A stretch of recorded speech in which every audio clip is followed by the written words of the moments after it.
Hello, my friends. This is another grammar lesson.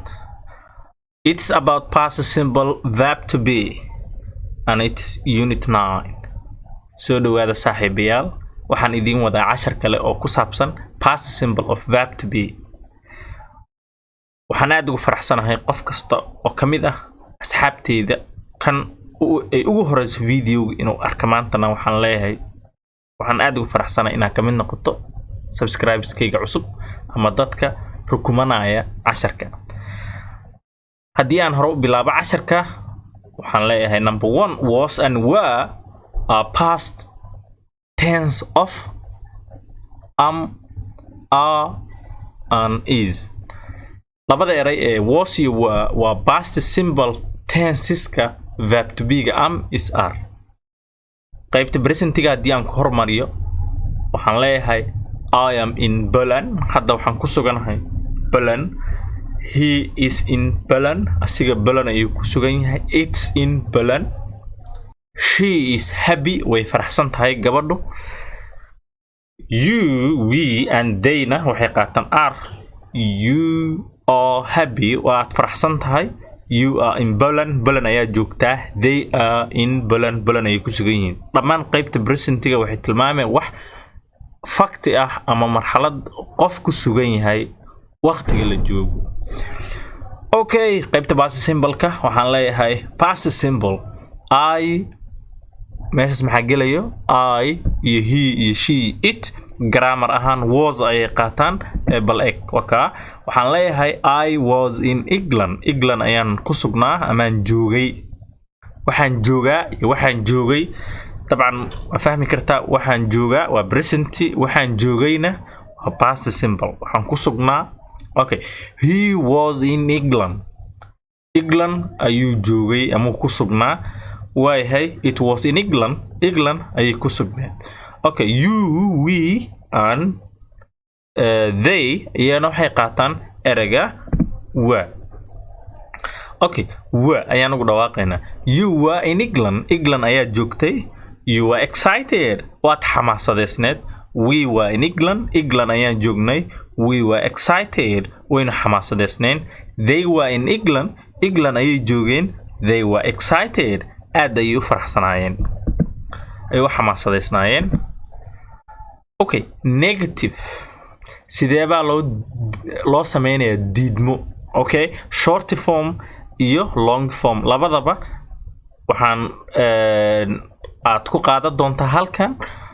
waxaan isticmaalayaa qaybta short formka. Okay, waxaan leeyahay I wasn't at work last week. weekina dhaafay ma aanan joogin goobta shaqada. Okay, he wasn't at work last week. isbuucina dhaafay goobta shaqada ma uu joogin. She wasn't at work last week. isbuucii hore ma aysan joogin gabadhu meesha shaqada. So subjectida are you, we, they maxaa ahaa I, he, she, it. waxa verb to be ga pastiga ah ee was lagu kordhinayaa erayga not. So waxa optional ah oo khiyaar u leedahay inaad was not dhahdo iyo inaad dhahdo wasn't. So it's my favorite to say wasn't. So I wasn't at work last week. meesha shaqada ma aanan joogin week hore. He wasn't at work last week. week hore ma aysan joogin goobta shaqada. Okay, qaabkaas short formka aad u macaan oo aad u qurux badan. Waaye you, we and they. You weren't tired. ma aadan daalanayn. You weren't tired. ma aadan daalanayn. weren't ma dheheno pronunciationka weren't ayaan leenahay. You weren't tired. ma aadan daalanayn. We weren't tired. inagu ma aanan daalanayn. They weren't tired. iyagu ma aysan daalanayn. Okay, qaybta long formka haddii aan raacsiiyo you were not tired. ma aadan daalanayn.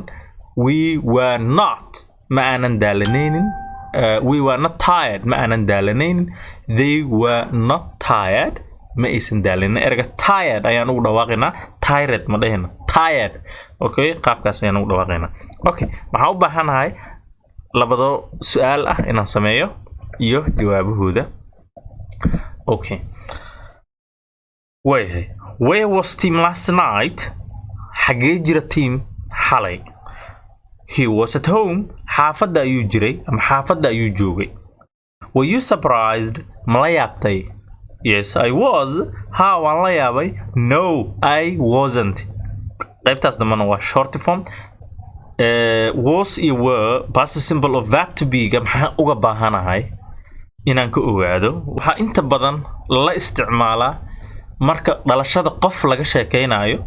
maxamed waxaa lagu dhalay maxamed waxaa la dhalay, cali waxaa la dhalay, iyaga waxaa lagu dhalay. erga born iyo waxaa la isla isticmaalaa was iyo were marka lalama isticmaalo am is are. We use was and were with born. labada eray was iyo were waxaan la adeegsanaynaa ficilka born. not ma adeegsanayna am is are, lama adeegsanayna. Okay, example. They were born in India. India ayaa lagu dhalay. Okay, su'aal sideeba lagu sameyn karaa xagee lagu dhalay iyada? Where was she born? halkee lagu dhalay? Complete the sentence jumladahan dhamaystir. Number 1. Okay, where dash dash you born. halkaas maxaa gelayo? waxaan leeyahay su'aasha marka hore si aan u fahmo verb to be ga was ma gelayso mase meeshaan were. You ayaa taalo, you na waxay qaadataa were. Where were you born? saas ayaa sax ah, waa taa korkaaga muuqata. Okay, number 2. Yesterday the weather waa waxay u taagantaa erga it camal, it waxay qaadataa was. Okay, yesterday the weather was hot ayaan leenahay. Yesterday the weather was hot. shalay cimiladu waa ay kululeed. Okay, su'aasha saddexaad. The party was good. xafladda waa ay fiicneed. No, maya it wasn't. ma ay fiicnaynin. Okay, tana waa su'aal. Okay, testigu ma dhib badnaa? Was the test difficult? testigu ma dhib badnaa? Okay, waa qaab su'aal ah. hadda waxaan ka soo sheekaynay verb to be ga oo past ah. haddana waxaan rabnaa inaan ficilo past simple ah. khaasatan ficilada pastiga laba ayaa loo qaybiyaa. waxaa loo qaybiyaa regular verbs iyo irregular verbs. So waxaan soo hormariyay irregular verbska maadaama irregular verbska ay ka yara dhib badan yihiin regular verbska. So present waa marxaladda joogtada ah oo qof uu ku sugan yahay. pastina waa wax la soo dhaafay. Okay, number 1. qaybta presentiga ayaan akhrinayaa, then pastiga ayaan akhrinayaa. waxaan leeyahay go, aaday, maya, aadaa. Go, aadaa, present simple. wenti, aaday. Get, helid waaye, wuu helay. maxaan leeyahay got, wuu helay. Think, waa maleen, waa u maleeyey. maxaan leenahay thought. See, waa aragti. Okay, see waa aragti. wuu aragay. maxaan leenahay saw, not so. Okay, saw xagga pronunciationka, saw dhawaqa, saw. Okay, drink waa cabid. Okay, wuu cabay. maxaan leeyahay drank. cabaa. drank wuu cabay. waayahay do waa sameeyaa. did wuu sameeyey. Okay, waxaan leeyahay eat waa cunid. ate wuu cunay. Okay, make waa sameyn. made wuu sameeyey. waxaan leeyahay sit waa fadhiisasho. waa fadhiisayey. sat ayaan leeyahay. Okay, find waa helid. found wuu helayo. have waa lahaansho. had wuu lahaa jirayo. Okay, haddii ay la fahantay qaybta pastiga, haddaba ficiladan waxaan ku geli doonaa sentences adiga laga rabo inaad Soomaaligooda si sax ah u saari karto ama aad si fudud u fahmi karto. haddaba erga went oo waa aaday ah yaa waxaan rabaa inaan geliyo sentences jumladaas oo macna dhameystiran sameynaysa.